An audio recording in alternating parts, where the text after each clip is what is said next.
missed in the clinic, but if you encourage SMBG, self monitoring of blood glucose, you have to monitor the 7-point formula all the time. It is fasting and post breakfast 2 hours is one reading, and pre lunch and 2 hours post lunch is the second, and pre dinner and 2 hours post dinner is the third, that is 6 are over, and morning 3 a.m. is the 7th point. These are the 7 points to be monitored. Most often patients miss the post dinner, as you said rightly, but self monitoring of blood glucose you should encourage, and thereby you can sort out that problem. And the spikes in the post dinner glucose and the fasting can be minimized by post dinner walk actually.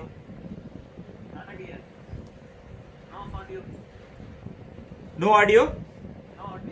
Yeah, one second. See, doctor, you have to monitor all the 7 points actually. See, you have to maintain a log actually. Once in a week at least, you should check the 2 points. The next week, the first I said fasting and post breakfast. And the second week you can check pre-lunch and post-lunch. Third week you can monitor pre-dinner and post-dinner. Like that you have to monitor, and see, accordingly you have to titrate the dose. Accordingly you have to advise the patient. See, I tell you once again, one size doesn't fit all.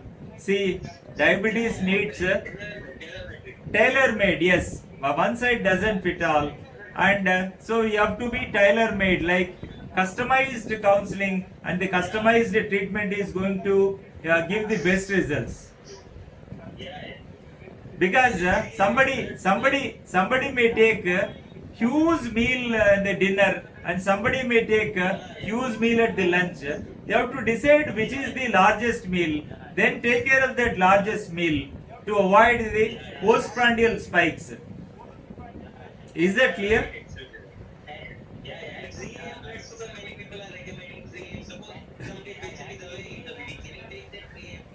3 a.m. 3 a.m. is required only in cases of either the patient you suspect, usually the type 1, either the dawn phenomena or the Somagi phenomena, where there is a 3 a.m. hypoglycemia.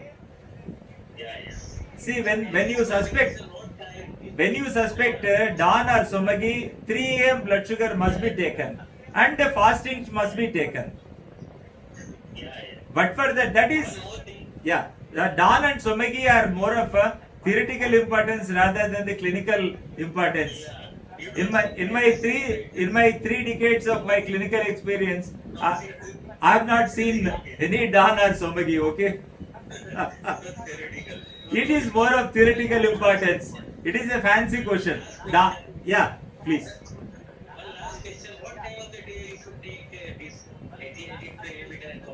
See, that has no timing at all. Any time you can take. That is irrespective of meal. Irrespective of meal, you can take either prior to the breakfast or after the breakfast, and any time of the day. But maintain that stick to that one particular time. If you take after breakfast, every day you take at that particular time. So it doesn't have any relation with the meal. That is the greatest advantage. And any point of time you can take, that is the greatest advantage. But you have to maintain the gap of 24 hours because it is once a day. Like we need to stick, like if the patient is comfortable in the night, he can take that in the night. But every day he has to maintain that. Yeah, same time you have to.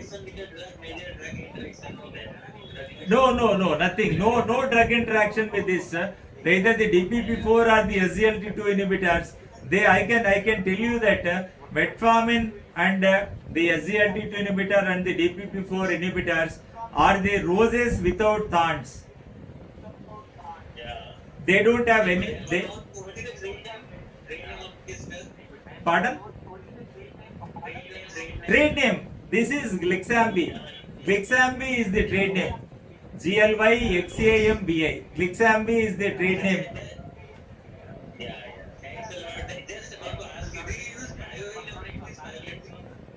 Pardon? Yeah, every day I use pioglitazone. See, pioglitazone is an invaluable drug. It's a very economical, the best drug on the earth is pioglitazone. But if you use it cautiously and judiciously, see, pioglitazone is like electricity. It gives you every comfort. If you put your fingers into that plug holes, you will die of electricity. The blame is you cannot blame the electricity. See, it's a pioglitazone is a wonderful molecule. I use it in the most of the times. Low dose is more physiological. 7.5 I use. Where there is no volume overloaded state, you have to first of all ascertain that particular criteria that the patient should meet, that he doesn't belong to the category of volume overloaded state, only for the fear of the acute precipitation of heart failure. But for that, pioglitazone is a wonderful molecule. Unnecessarily, the Indian companies have put a blame on this particular, the MNCs have put a blame on this particular pioglitazone and rosiglitazone. For your kind information, rosiglitazone is still available in the United States of America with a black box warning. But we have got pioglitazone, that is wonderful. So far I have never seen the incidence of bladder carcinoma with that. There is some amount of anemia with that. There is some amount of increased risk of fractures, and that and all is there with pioglitazone. So post-menopausal females, you try to avoid this particular molecule because they do suffer from osteoporosis, and you don't want to burden them again with. They get into anemia, they get into stress fractures, and there's some amount of the disadvantage with the pioglitazone. But it's a cheap and the best drug available for the treatment of diabetes mellitus.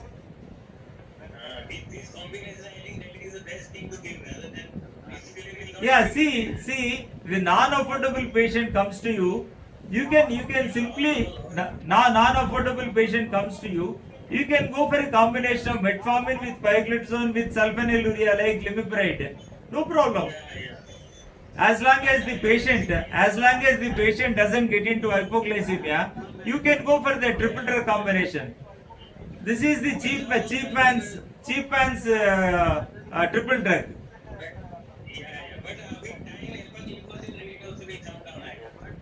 Definitely. See, now dapagliflozin is available at 5 rupees.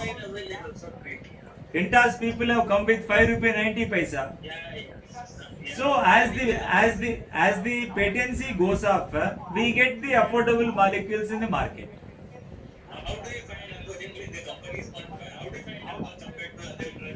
Yeah, DAPA is giving a tough fight to EMPA actually, because it has got robust cardiovascular evidence. Though there was some disappointing results with the declared TIMI 58 study, and later on the DAPA HF and the DAPA CKD, we got excellent results with this DAPA CKD and DAPA HF. So now every the international authority, the treatment algorithm for heart failure has included either the empagliflozin or dapagliflozin with or without diabetes. With or without diabetes. See, I don't have much experience with canagliflozin because it is associated with some amount of the lower limb extremity amputations, that is especially the grade 2 amputations and the midfoot amputations and the foot amputations and above ankle amputations, below knee or above knee amputations. So I don't personally like that molecule. I don't use that at all. No. They claim so many things, but we have to be judicious. They don't listen to. I advise all my friends not to believe in the company's words. See, I always tell the company people, you tell where to use, but you also tell where not to use also. That is important. So results of DAPA are at par with EMPA. वो सब just that I can put it in like 19-20 का फर्क. या 19-20 का फर्क. Yeah, but I don't have any experience with teneligliptin because I don't prescribe that particular molecule. I prescribe vildagliptin often, like it is available at 5 rupees. Per day therapy is 10 rupees, and even at 9 rupees 100 mg SR is available. So most of the times I go for this thing.